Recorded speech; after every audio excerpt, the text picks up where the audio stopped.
I locked your credit card. My husband's voice came through the speaker of my SUV so calmly that, for a second, I thought I had misunderstood him. What? I locked the card, Rachel. I pulled my car into an empty parking space and stared through the windshield. David continued. We need to have a serious conversation about your spending. Before I could answer, another voice came through the phone. His mother. Linda. You need to start asking before you spend money that belongs to the family, she said. This has gone on long enough. I sat there in complete silence. For 17 years, I had been married to David Miller. For almost 20 years, I had worked as a CPA. I helped doctors, dentists, and small business owners manage taxes, investments, payroll, debt, and long-term financial planning. And now my husband and his mother were telling me I needed permission to use a credit card. The strange thing was, I didn't feel angry. Not immediately. I felt something much colder. Clarity. Rachel. David said. Are you listening? Yes. Then come home. We'll talk about this tonight. I looked at the clock on my dashboard. 2:14 p.m. No. I said quietly. There was a pause. What do you mean, no? I mean I'm not coming home yet. Where are you going? I didn't answer. I ended the call. Then I started my car and drove straight to my bank. 2 hours later, I had 17 missed calls. And by then, the financial arrangement my husband had taken for granted for years had quietly ended. My name is Rachel Miller. Until that afternoon, I thought my marriage had problems. I didn't realize one of those problems was me. Not because I had done anything dishonest. Not because I had betrayed my husband. But because, for 17 years, I had made his life too easy. David and I met when we were 26. I was finishing my accounting certification and working long hours at a small financial firm. David was trying to build a construction business. When I first met him, his company consisted of one old pickup truck, a toolbox, and a phone that rang far less often than he pretended it did. But he had something I admired. Confidence. David could walk into an empty room and describe exactly what it would look like after he rebuilt it. He saw possibility everywhere. He loved that I was different. I liked numbers. Plans. Spreadsheets. Backup plans for backup plans. He used to joke that if we were ever stranded on a desert island, I would somehow create a retirement account before he finished building the shelter. We were different, but our differences worked. When we married, we had very little money. Our first apartment had unreliable air conditioning, and a kitchen so small we couldn't open the refrigerator and dishwasher at the same time. We didn't care. We were building something together. Over the years, David's company grew. 1 truck became 3. Then 5. He hired employees. He began taking commercial remodeling jobs. My career grew too. I eventually became a CPA specializing in financial planning and accounting for medical practices. My work was quieter than David's. He had trucks with his company name printed across the doors.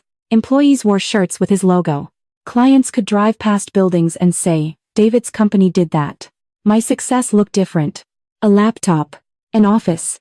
Tax returns. Investment reports. Long conversations behind closed doors. Clients trusted me with millions of dollars, but there was nothing flashy about what I did. David knew I was good at my job. That was never a secret. What he didn't know was how much my work had quietly protected his. And that was partly my fault. I grew up in a house where money was used as a weapon. My father earned more than my mother, and whenever they argued, he reminded her of it. I pay for this house. I bought that car. Without me, you wouldn't have any of this. I hated those sentences. I hated the way my mother became smaller every time he said them. So when I married David, I made myself a promise. I would never use money to make the person I loved feel less important. When David's company struggled, I helped. When my income became higher than his during a difficult year, I never mentioned it. When an investment performed well, I quietly reinvested the money. Marriage wasn't supposed to be a scoreboard. At least, that was what I believed. We eventually had 2 children. Anna was 16. Jake was 14. Almost every financial decision I made centered around them. College funds. Emergency savings. Insurance. Retirement. I wanted them to grow up with security without growing up obsessed with money. For many years, David and I worked well together. Then his father died. John Miller suffered a heart attack 3 years before the day David locked my credit card. It happened suddenly. One morning, he was drinking coffee with Linda. By evening, he was gone. Linda had been married to him for 42 years. She was devastated. For most of her adult life, John had handled everything. Bills, insurance, taxes, investments, even the password to their online banking. After his death, Linda discovered she didn't understand half of her own financial life. She was frightened. David and I helped her organize everything. A few months later, we invited her to stay with us. At first, I was happy she came. She cooked dinner, picked Jake up from baseball practice, helped Anna with school projects. She seemed grateful, but grief changes people in strange ways. Linda had spent her entire adult life depending on her husband. After losing him, she became obsessed with financial security. And because John had always controlled their money, Linda began believing that control was the same thing as responsibility. At first, her comments seemed harmless. You spend $30 on coffee. Do teenagers really need shoes that expensive? Why buy fresh salmon when frozen is cheaper? I usually laughed. Then I ignored her. That was my second mistake. The first was making everything look easy. The second was believing silence would keep the peace. One afternoon, I came home with a dress for Anna's school dance. Anna had been looking at it for weeks. It wasn't outrageously expensive. She loved it. When Linda saw the shopping bag, she asked what it cost. I told her. Her eyebrows rose. That much for one dress? Anna immediately looked uncomfortable. It's fine, I said. Linda looked toward David. You don't think that's excessive? David shrugged. Rachel knows what we can afford. At the time, that answer satisfied me. But Linda didn't let it go. Over the following months, she began asking David questions. How much did I earn? How much did I save? How much did I spend? Did David know what was in every account? Did we really need separate personal accounts? I didn't know most of those conversations were happening. David did. And slowly, something changed. His construction company had entered a difficult period. 2 commercial clients were paying invoices late. Material costs had increased. Payroll still had to be made every 2 weeks. David wasn't poor. His company wasn't failing, but cash flow became tight. That distinction matters. A business can look successful on paper and still have frightening weeks when money arrives later than the bills. And David was under more pressure than he admitted. One night, I woke shortly after 2 in the morning and found his side of the bed empty. The kitchen light was on downstairs. David was sitting at the table with his laptop open, staring at a spreadsheet. You okay? I asked. He immediately minimized the screen. Yeah. Just work. I poured myself a glass of water. Anything I can help with? No. The answer came too quickly. I looked at him. David. He rubbed both hands over his face. I'm tired of coming home and telling my wife I need help moving money around. I sat across from him. You're not failing because customers pay late. I know. But his expression said he didn't believe it. Then he said something I didn't understand until much later. My dad never had to ask Mom to fix his problems. I frowned. Your dad didn't own a construction company. I know. Forget it. I reached for his hand. We're a team. He squeezed my fingers. I know. But now I realize something else had already begun growing inside him. Shame. Linda didn't create that shame. She simply found it. And every time she talked about husbands providing, men controlling money, or John taking care of everything, she gave David a way to turn his shame into resentment. Instead of admitting that he needed me, it became easier to convince himself that I needed too much. One evening, I heard Linda talking to him in the kitchen. You work 7 days a week, she said. So does Rachel. That's different. I stopped in the hallway. How? Look at what you built. There was a pause. Mom? You have employees depending on you. Trucks. Contracts. A company. And she spends $300 at the grocery store without even asking you. I almost walked into the kitchen. Instead, I stayed where I was. David Saihu. She handles most of our finances. That's exactly what worries me. Why? Because your father never would have let someone else control everything. That sentence told me more about Linda than she probably realized. But what hurt was David's response. He didn't defend me. He simply said, I know. After that, the questions started. Do we really need this? Can this wait? Did you compare prices? At first, they sounded reasonable. Then I noticed something. David asked those questions only about things I bought. When he bought fishing equipment, Linda said nothing. When he replaced tools for the business, she called them necessary. When I bought groceries, shoes, a birthday present, or something for the children, suddenly we needed a discussion. Anna noticed before I admitted it to myself. One night, she sat on the edge of my bed. Mom? Yeah? Why does Grandma care so much about what you buy? I smiled. She worries about money. She doesn't worry when Dad spends it. I looked at her. 16-year-olds notice more than adults think they do. Your grandmother went through something difficult. Anna frowned. That doesn't make it fair. No. I hesitated. No, it doesn't. Things might have continued like that for another year if David's company hadn't hit another cash flow problem. One Thursday night, he sat at the kitchen table staring at his laptop. We're going to be short for payroll next week. How short?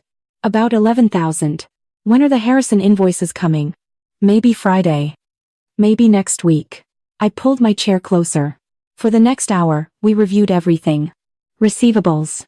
Supplier payments. Upcoming deposits. Then I told him what I had told him several times over the years. I can move a few things around. He exhaled. You always somehow make this work. I smiled. That's what I do. What David heard was, Rachel can reorganize our finances. What I meant was, I can cover the gap. There was a difference.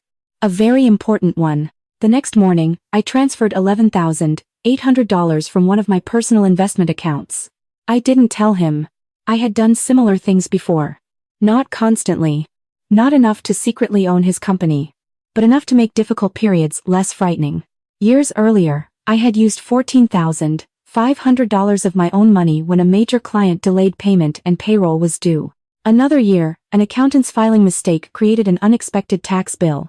I covered $8,700. When we bought our small lake cabin, I used $35,000 from an inheritance my aunt had left me toward the down payment. There were smaller things too. A $2,400 insurance payment during a slow month. A $3,100 supplier bill David thought had simply been postponed. A family emergency expense that arrived during the same week his largest customer delayed a check. None of those amounts alone changed our lives.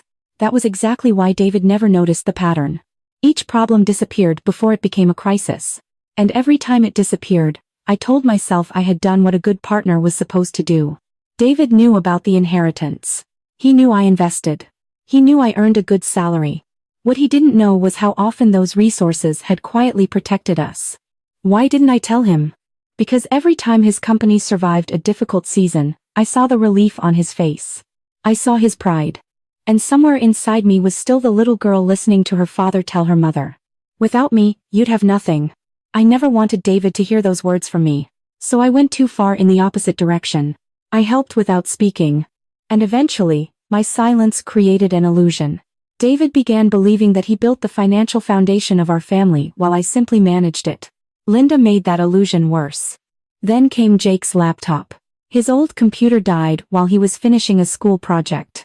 I took him to an electronics store after work. We found a reliable laptop on sale. It wasn't a luxury purchase. He needed it. I used our household credit card. The next afternoon, David called. I locked your credit card. And Linda told me to ask permission before spending another dime. That was the moment something inside me finally changed. Not because I couldn't use the card. I had other cards. My own accounts. My own income. The card itself meant almost nothing. It was what David believed the card represented. Authority. He believed he had the right to decide whether I could spend money. And worse, he had allowed his mother into that decision. So, I drove to the bank. Sarah Collins had been my banker for almost 9 years. She took one look at my face and closed her office door. Bad day? You could say that. What happened? I sat down. My husband locked our household credit card. Sarah frowned. He did what? He thinks we need to talk about my spending. She waited. I need to change some things. Her expression became professional immediately. Tell me what you need. I want my paycheck redirected into my personal checking account. She nodded. Okay. And I want to stop the recurring transfers from my personal accounts into our joint household account. She looked at me carefully. All of them? Yes. For years, I had maintained a cushion. Sometimes $2,000. Sometimes $3,000. Occasionally more. If household expenses ran high or David's business temporarily needed breathing room, I filled the gap. No announcement. No discussion. I simply handled it. Sarah clicked through several screens. Effective today. Thank you. We reviewed my investment accounts. My aunt had left me approximately $120,000 many years earlier. I had invested most of it. Over time, I added my own savings. The accounts weren't worth millions. I wasn't secretly wealthy. But they had grown to a little over $340,000. It represented years of discipline. I asked Sarah to make sure those accounts remained completely separate from household transfers. Then we reviewed the guarantees connected to David's company. Years earlier, I had signed additional financial guarantees on 2 business credit arrangements. I want to know what I can legally remove myself from. Sarah nodded. Some of these require notice and replacement documentation. Nothing happens instantly. That's fine. I want to do it properly. She looked at me for a moment. Rachel, are you planning to leave David? I looked down at my wedding ring. I don't know. That was the truth. I wasn't at the bank to destroy my marriage. I wasn't trying to bankrupt my husband. I wasn't emptying joint accounts. I wasn't taking anything that belonged to him. I was simply stopping the automatic use of what belonged solely to me. Sarah leaned back. Then don't make any decisions today that you can't undo tomorrow. I won't. We spent almost 2 hours making careful changes. Nothing dramatic. Nothing illegal. Nothing hidden. When we finished, Sarah handed me a folder. You know what I find interesting? What? You spend your entire career teaching other people to protect themselves financially. I smiled weakly. And apparently, I'm a terrible client. She laughed. Maybe you're finally taking your own advice. Outside the bank, I checked my phone. 17 missed calls. 11 from David. 4 from Linda. 2 from David's office. There were messages too. Where are you? Call me. Rachel, we need to talk. Then. Did you change something with the accounts? And finally. Please call me. What I didn't know yet was that David had discovered the missing cushion almost immediately. A supplier had tried to process a scheduled payment. His office manager called to tell him the operating account was tighter than expected. David told her not to worry. He assumed one of my usual transfers would appear. It didn't. Then his accountant called. Did Rachel change the funding arrangement? David didn't understand the question. What funding arrangement?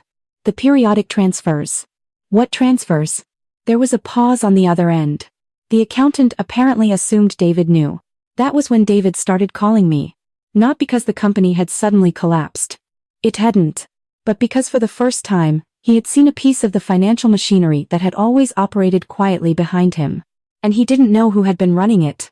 I didn't answer. Not yet. I drove home. Anna was sitting at the kitchen island when I walked in. She looked up. Mom? Dad left really fast. Where did he go? His office, I think. She studied my face.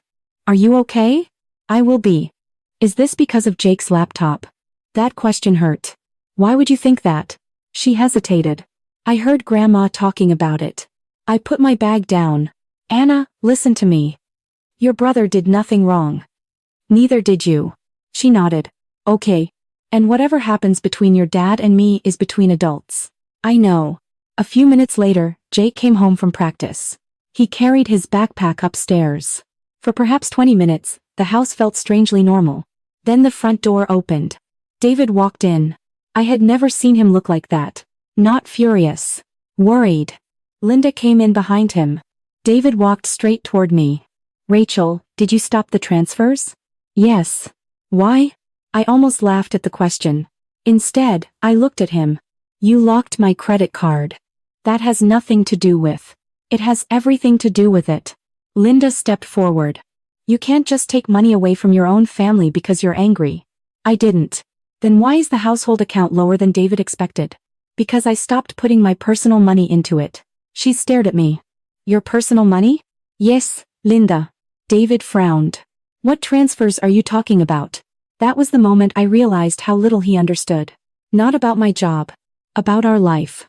You really don't know? Know what? I walked upstairs. In the back of my closet was a gray file box. I carried it downstairs and placed it on the dining table. David stared at it. What is that? 17 years. I removed the lid. Tax returns. Investment statements. Business records. Insurance documents. Mortgage records. Everything organized by year. I pulled out one folder. Do you remember 2019? He looked confused. What about it? The Westfield project paid 6 weeks late. His expression changed. Yeah. You were short for payroll. I remember. How did you cover it? He thought for a moment. You moved money around. I slid a statement toward him. Read the highlighted line. He looked down. His face changed. 14,500? Yes. Where did that come from? My investment account. He looked up. You put $14,000 into the company? 14,500. Why didn't you tell me? Because you were already terrified that you might not pay your employees. I opened another folder. 2021. He read the document. The tax problem. Yes. I thought the accountant fixed that. He fixed the filing. I pointed at another line. I paid the $8,700. David stared at me. From where? My money. Linda crossed her arms. Married people help each other. I turned toward her. Yes. They do. I looked back at David. That's exactly what I thought I was doing. I opened another folder. Last winter. David didn't touch it. Rachel. $11,800. His eyes closed. The payroll shortage? Yes. I thought. I know what you thought. He looked at me. I thought you shifted money from savings. I did. My savings. Silence. Then I pulled out the paperwork from the lake cabin. David looked at the statement. 35,000? My aunt's inheritance. His voice became quieter. I thought most of the down payment came from what the company had made that year. It didn't. He sat down. Linda no longer looked angry. She looked confused. David ran his hands over his face.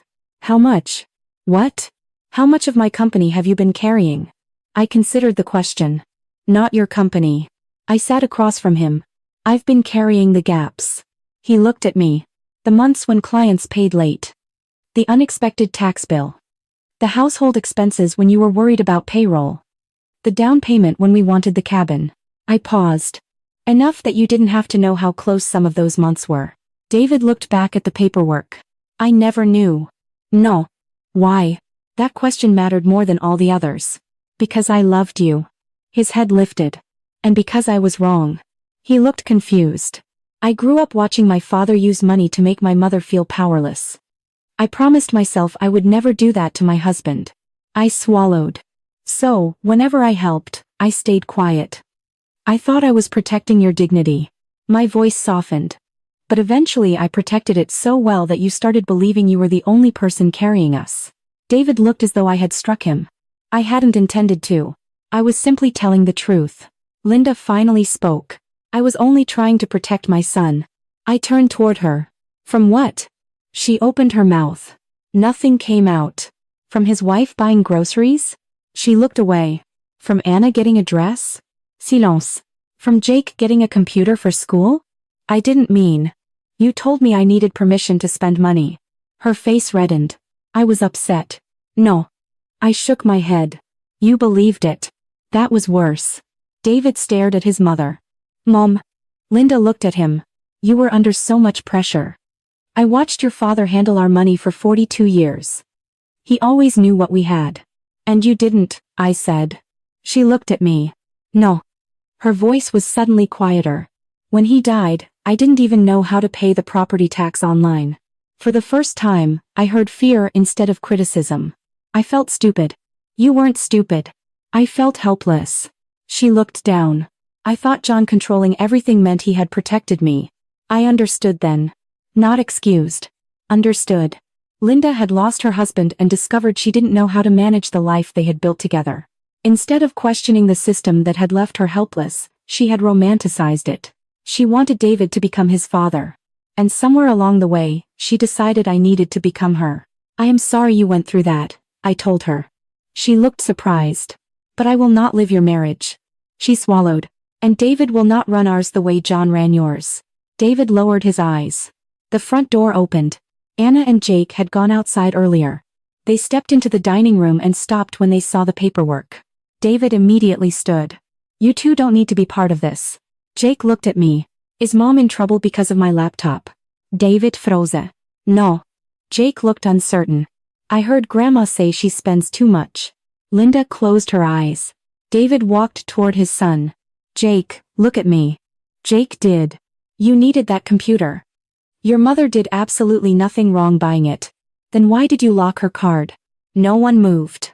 David looked at me. Then back at Jake. Because I made a bad decision.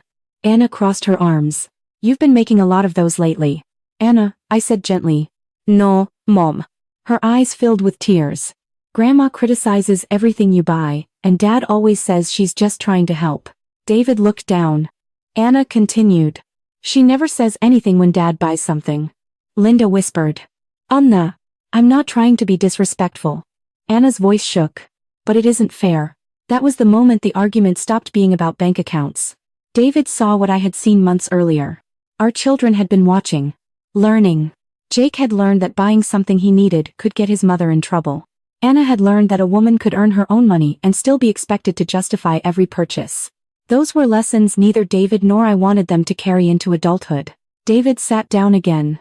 For a long time, no one spoke. Finally, he looked at me. I'm sorry. I believed him. But I wasn't ready to make things easy. Sorry, for what? He looked surprised. For locking the card. That's what you did. I leaned forward. What are you sorry for? His eyes moved toward the table. Then toward our children. Then toward his mother. Finally, back to me. For thinking I had the right to do it. That was different. He swallowed. For letting Mom convince me that being your husband meant I should have authority over you. Linda looked down. And for forgetting that you're my partner. My eyes burned. I didn't cry. Not yet. I never needed you to know every dollar I contributed. I know. I didn't want credit. I know. I wanted respect. His eyes filled. I know. No, David. I shook my head. You know now. That night, nobody fixed anything. There was no dramatic hug. No instant forgiveness. Linda packed a small suitcase and stayed with David's sister. David slept in the guest room. I went to bed alone. For the first time in 17 years, I didn't know whether my marriage would survive. Strangely, I slept better than I had in months. The next morning, I went to work. Around noon, David called. I stared at his name before answering. Can we talk tonight? We talked yesterday. I know. His voice sounded exhausted. I mean without Mom. Without the kids. Just you and me. I was quiet. No yelling, I said. Okay. No excuse. Okay. And don't ask me to undo anything at the bank. There was a pause. I wasn't going to. That surprised me. 6 o'clock. I'll be there. When I came home, David was sitting on the back patio. There were 2 cups of coffee on the table. I sat across from him. For a moment, neither of us spoke. Then he said, I called my accountant. I waited. I asked him to explain the company finances to me without assuming you were going to fix anything. That caught my attention. And? David gave a tired laugh. It wasn't fun. I almost smiled. We're not going bankrupt. I know. But I've been running the company with less cushion than I realized. Yes. And whenever something got tight, you came home. And you fixed it. I nodded. He stared at his coffee. I told myself I was providing for this family. You were. He looked at me. Not alone. No. His eyes filled. I think that's the part I didn't want to see. I appreciated the honesty. My business had a rough couple of years. Your career kept growing. Mom kept talking about Dad and how a husband should provide. He shook his head. I let my pride turn you into the problem. I didn't rescue him from that sentence. He needed to sit with it. After a while, he asked, why didn't you scream at me when I told you I locked the card? I smiled faintly. I wanted to. I deserved it. Probably. That made him laugh once. Then his face became serious again. But screaming wouldn't have changed anything. What would? I looked at him. Consequences. He nodded slowly. I understand. I hope you do. He leaned forward. What happens now? I don't know. His face fell slightly. But I know what doesn't happen. What? You don't get access to my personal investment accounts. Okay. My paycheck doesn't automatically go back into the joint account. Okay. We each contribute an agreed amount to household expenses. He nodded. And your company operates like a company. He looked at me. If you need money, you talk to your accountant, your bank, or me. I paused. But if you talk to me, you ask. His eyes dropped. You don't quietly assume I'll rescue you. You're right. And Linda does not participate in our financial decisions. Agreed. I studied him. That part isn't negotiable. I know. Then David said something I didn't expect. I don't want you to put the transfers back. I looked at him. Why? Because I need to know whether my company actually works without my wife quietly protecting me from every uncomfortable month. For the first time since the phone call, I felt something other than anger and disappointment. Hope. Not forgiveness. Not yet. Hope. 3 days later, Linda asked if she could speak with me. She came over alone. No pie. No gift. No performance. She sat at the dining table where the financial records had been spread out days earlier. I owe you an apology. I waited. She took a breath. When John died, I was terrified. I know. No. She shook her head. I don't think anyone knew. Her hands trembled slightly. I couldn't find our insurance policy. I didn't know how much was in checking. I didn't know which bills were automatic. Tears filled her eyes. I had spent 42 years telling myself John handled everything because he loved me. She looked at me.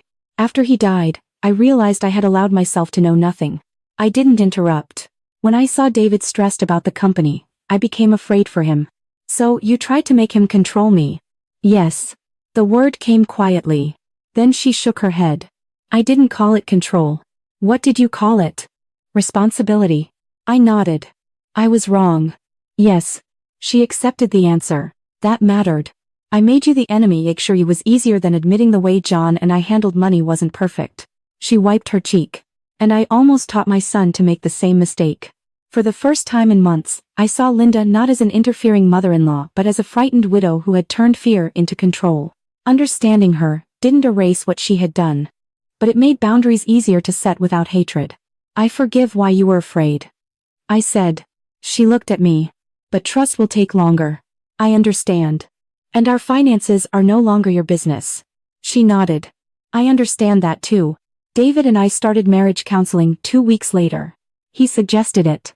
That mattered more than he knew. Our first session was uncomfortable. Our counselor asked me one question. What hurt most? I didn't say the credit card. I didn't say Linda. I said that after 17 years, my husband thought I needed his permission. Then she asked David what hurt him most. He was silent for a long time.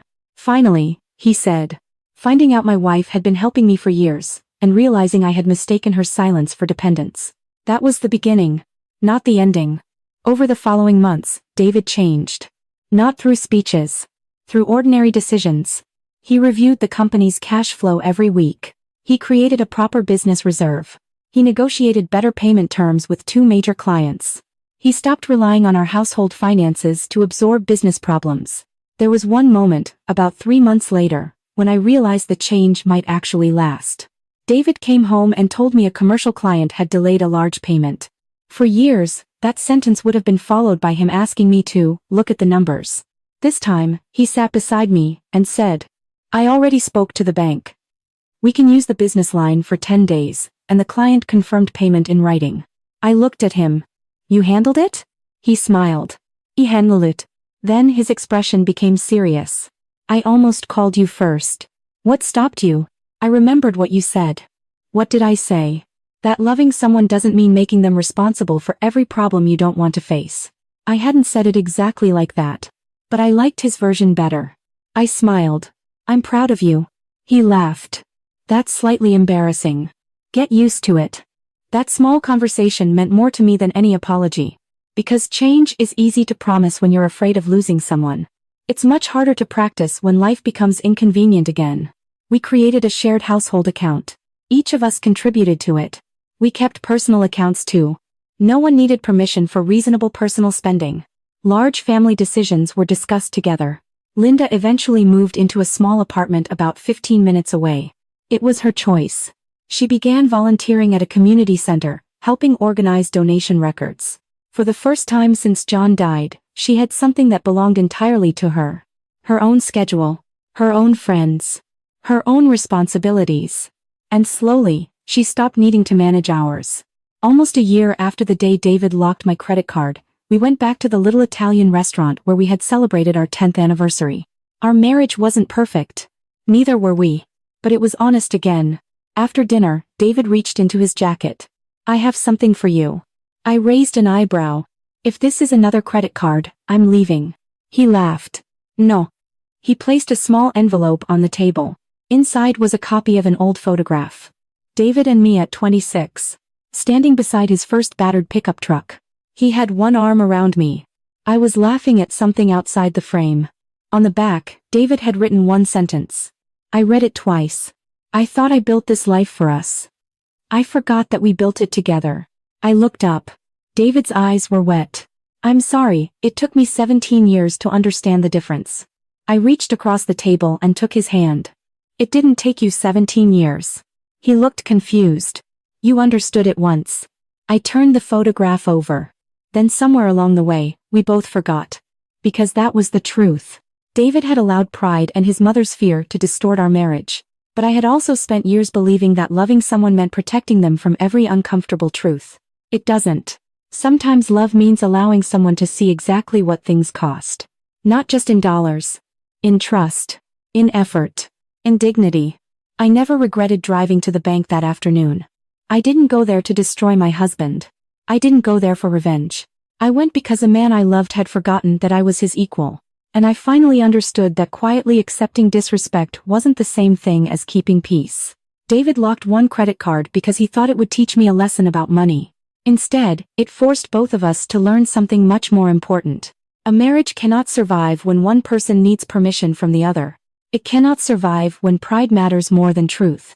And it cannot survive when love is confused with control. Sometimes the strongest thing you can do isn't scream. It isn't threaten. It isn't walk away immediately. Sometimes it's simply to stop carrying what everyone else has become comfortable letting you carry. And then watch what happens when they finally feel the weight. If Rachel's story made you think about respect, family, or the quiet sacrifices people make without recognition, tell me what you would have done in her place. Would you have gone to the bank? Would you have given David another chance? Share your thoughts in the comments. And if you enjoy emotional stories about family, betrayal, boundaries, forgiveness, and second chances, please like this video, share it with someone who might connect with this story, and subscribe to Hidden Stories. Thank you for watching, and I'll see you in the next story.